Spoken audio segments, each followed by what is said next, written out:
Une crise économique est devenue inévitable avec le choc causé par la pandémie de COVID-19. Et contrairement aux récessions du passé, celle-ci se vit en temps réel. La réalité est la suivante. La plupart des investisseurs perdent de l'argent pendant les crises économiques. Par contre, si vous avez la bonne mentalité et le bon style d'investissement, au lieu de perdre de l'argent considérablement, vous pouvez vraisemblablement faire beaucoup d'argent. Laissez-moi vous expliquer pourquoi une crise financière peut être profitable pour n'importe quel investisseur qui met en place un plan d'action solide pour devenir riche et profiter des soldes d'actions actuels.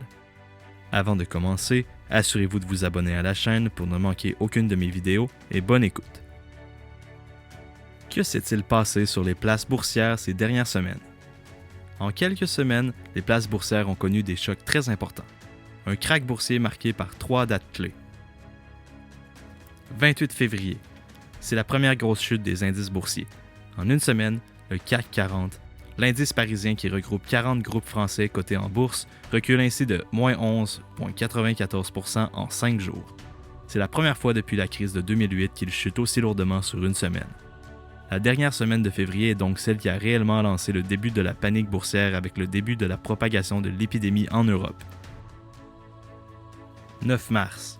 Cette fois, les bourses du monde entier vacillent, emportées par les inquiétudes sur l'épidémie, mais aussi par une chute brutale des cours du pétrole, la plus forte depuis la guerre du Golfe. La raison de cet effondrement est en partie diplomatique. Les grands producteurs mondiaux, à commencer par l'Arabie saoudite et la Russie, n'ont pas su s'entendre pour réduire la production alors que la demande globale baisse. Résultat, l'Arabie saoudite a ouvert les vannes et provoqué une baisse massive des prix du pétrole. Dans la foulée, les marchés d'actions ont plongé. Les entreprises pétrolières et parapétrolières se sont effondrées tandis que l'instabilité mondiale est montée d'un cran. Ce lundi soir, le CAC 40 a cédé 8,39%, sa deuxième pire séance depuis 2008, et ce n'est qu'un début. 12 mars, 3 jours plus tard, les marchés touchent le fond. Le CAC 40 plonge 12,28%, la pire journée de son histoire. Une déroute amplifiée par les propos de la présidente de la Banque centrale européenne, Christine Lagarde, peu encline alors à lancer les grandes manœuvres pour soutenir l'économie. Dans le monde entier, cette journée du 12 mars va rester comme une des plus sanglantes de l'histoire des marchés financiers. Le Dow Jones, principal indice américain avec le Nasdaq, a ainsi chuté de 9,99% à la clôture. 16 mars. Si les bourses européennes évitent le pire, ce n'est pas le cas de Wall Street qui enregistre une des pires séances de son histoire. Son indice vedette, le Dow Jones Industrial Average, s'est effondré de 12,94%, sa plus lourde chute depuis le lundi noir d'octobre 1987. 3 points clés sont importants à mentionner dans une situation incertaine comme celle que l'on vit présentement. Le premier point clé est qu'à long terme, la bourse continuera de monter. Parce que vous devez vous rappeler, une action est une partie d'une entreprise, et les entreprises ont comme but ultime de faire de l'argent. Alors posez-vous cette question. Pensez-vous que dans 3, 5 ou 10 ans, les entreprises feront plus ou moins d'argent? Bien sûr, ils feront plus d'argent.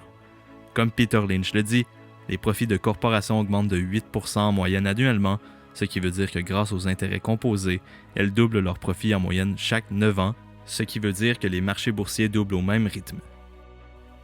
Le deuxième point à connaître est d'acheter les titres lorsqu'ils sont bas, quand le krach est à son apogée, puisqu'à long terme, ils monteront assurément. Alors quand voulez-vous acheter? Quand est le bon moment? Eh bien dans le creux, bien sûr. Une crise économique est excellente pour nous, investisseurs. Comme Peter Lynch dit, j'adore la volatilité. Ce qui m'amène au troisième principe de cette vidéo, qui est d'acheter des entreprises de bonne qualité. En effet, les valeurs refuges sont plus sûres et subiront généralement une baisse moins prononcée que leurs valeurs cycliques, telles que les bancaires, les matières premières et l'automobile.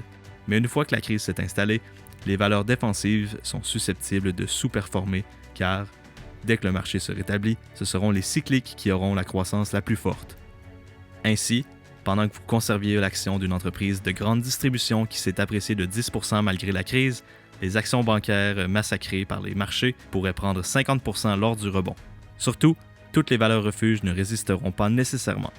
Il conviendra donc d'investir pour les moins averses au risque ou de conserver ces titres pour les autres dans des sociétés leaders existant depuis plusieurs dizaines d'années, voire des centaines d'années, présentant des fondamentaux solides et notamment un bilan et un endettement sain et ayant des capacités à créer de la valeur ajoutée sur le moyen et le long terme.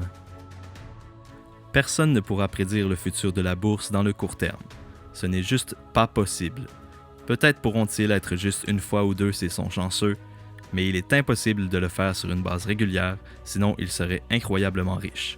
Nous savons pourtant que sur le long terme, le marché gagnera en valeur et c'est pourquoi il est si important d'investir lorsque des chutes boursières et que les titres sont bas, en ce moment par exemple, de commencer ou de continuer à investir pour le long terme. Mais il est important d'investir dans les entreprises que nous sommes capables de comprendre. Il faut mettre le temps et l'effort de comprendre le bilan de l'entreprise et les relevés de revenus, les profits, les comparer au prix, toutes les valeurs de base d'une entreprise en santé financière. Si vous ne prenez pas les points précédents au sérieux, vous vous en sortirez perdant.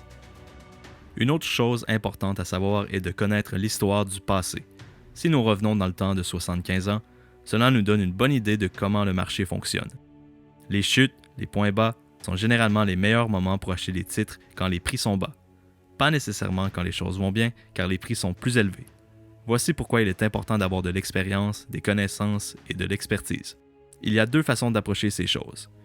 Vivre jusqu'à 60 ou 70 ans, investir et apprendre au fil du temps, ou encore apprendre à travers de l'expérience des autres, comme Peter Lynch, Warren Buffett, etc. Et c'est ce que je veux vous faire comprendre, apprendre des plus grands dans le jeu. La première chose à apprendre est qu'une crise est une bonne chose pour les investisseurs intelligents. La deuxième est d'acheter des titres lors des crises économiques. Et troisièmement, n'achetez pas n'importe quoi. Achetez des entreprises de bonne qualité qui se sont démarquées des autres au fil des ans. Et dernièrement, assurez-vous de comprendre les entreprises avant d'investir dans celles-ci. Si vous avez des conseils qui n'ont pas été mentionnés dans cette vidéo, sentez-vous libre de les partager en commentaire.